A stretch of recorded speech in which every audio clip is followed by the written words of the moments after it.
nga wakayita olunaku lumu nga amagye ga UPDF agali e Congo gatandisa ekikokweto eky'okusatu eky'operation Shujja ekyatongozebwa adumira amagye mu lutalo luno Major General Kayanja Muhanga kitegerekese nga bawambye ekisaawe ky'ennyonyi e Boga ekyali kyalekebwa awetayo.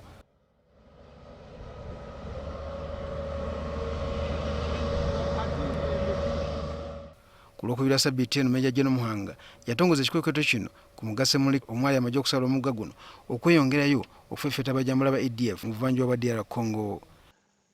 Finally captured the airfield of Boga, thereby dislodging ADF who flee away towards the Eringeti side.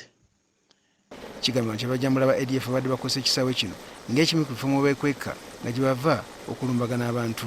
Ekisaawe amagye ga Congo gaali gakirekawo nga kyafuuka nsiko ekyaba ba ADF ekyanya okukikozesa. Olunaku lw'eggulu amagye ga UPDF nga gali wamu n'aga Congo gasseewo okukirumba era ne bakyeddiza amagye kye gagamba nti buwanguzi bw'amaanyi.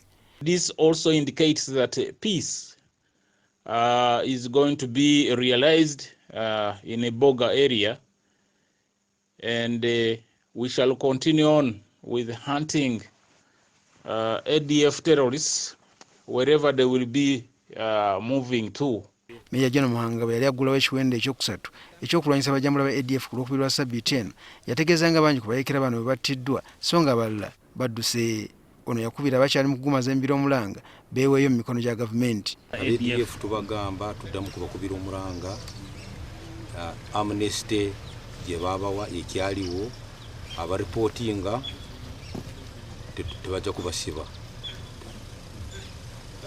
abaganirayo netubakwata abo bo bajja kugenda mu kooti.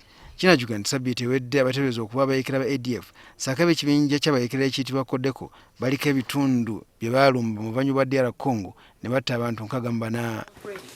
Bano baalumba ebitundu omulingi ya Pane Nobil saaka enkambi y'ababundabunda esangibwa e Bahema.